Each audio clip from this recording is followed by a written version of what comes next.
വിവാഹമോചിതയായ മുസ്ലിം സ്ത്രീക്ക് മുൻ ഭർത്താവിൽ നിന്നും ജീവനാംശം നേടാമെന്ന് സുപ്രീം കോടതി. ഭാര്യമാരുടെ ജീവനാംശവുമായി ബന്ധപ്പെട്ട ക്രിമിനൽ നടപടിച്ചട്ടത്തിലെ 125 വകുപ്പ് പ്രകാരമാണ് സുപ്രീം കോടതിയുടെ വിധി.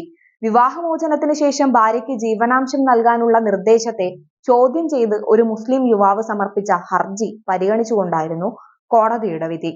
ജസ്റ്റിസ് BV നാഗരത്നയും ജസ്റ്റിസ് അഗസ്റ്റിൻ ജോർജ് മസീഹും അടങ്ങുന്ന ബെഞ്ച് യുവാവിന്റെ ഹർജി തള്ളുകയും സ്ത്രീകൾക്ക് ജീവനാംശത്തിന് അർഹതയുണ്ടെന്ന് വ്യക്തമാക്കുകയുമായിരുന്നു.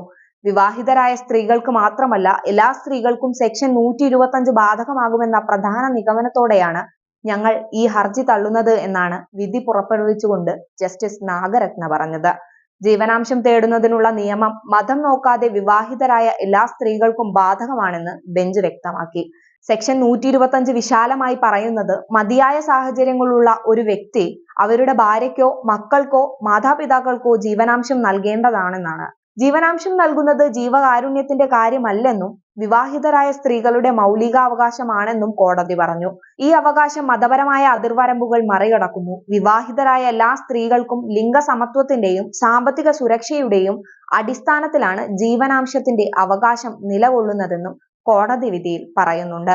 കുടുംബത്തിന് വേണ്ടി വീട്ടമ്മമാർ ചെയ്യുന്ന ഒഴിച്ചുകൂടാനാവാത്ത പങ്കും ത്യാഗവും ഇന്ത്യൻ പുരുഷന്മാർ തിരിച്ചറിയേണ്ട സമയം അതിക്രമിച്ചിരിക്കുന്നുവെന്നും സുപ്രീം കോടതി വ്യക്തമാക്കി.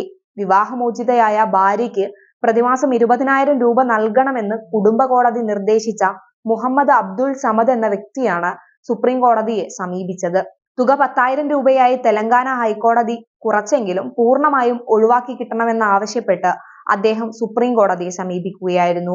1986 മുസ്ലിം സ്ത്രീ വിവാഹ വിമോചനാവകാശ സംരക്ഷണ നിയമം അനുസരിച്ച് വിവാഹമോചിതയായ മുസ്ലിം സ്ത്രീക്ക് സെക്ഷൻ 125 CRPC പ്രകാരം ആനുകൂല്യം ലഭിക്കാൻ അർഹതയില്ലെന്നായിരുന്നു ഹർജിക്കാരന്റെ അഭിഭാഷകന്റെ വാദം. എന്നാൽ ഈ വാദമാണ് സുപ്രീം കോടതി തള്ളിയത്.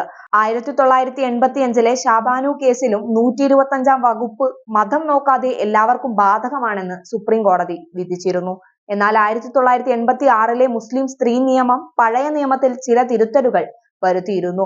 മുസ്ലിം സ്ത്രീക്ക് വിവാഹമോചനത്തിന് ശേഷമുള്ള ഈ കാലയളവിൽ മാത്രമേ ജീവനാംശം തേടാൻ കഴിയൂ എന്നായിരുന്നു പ്രധാന തിരുത്തൽ.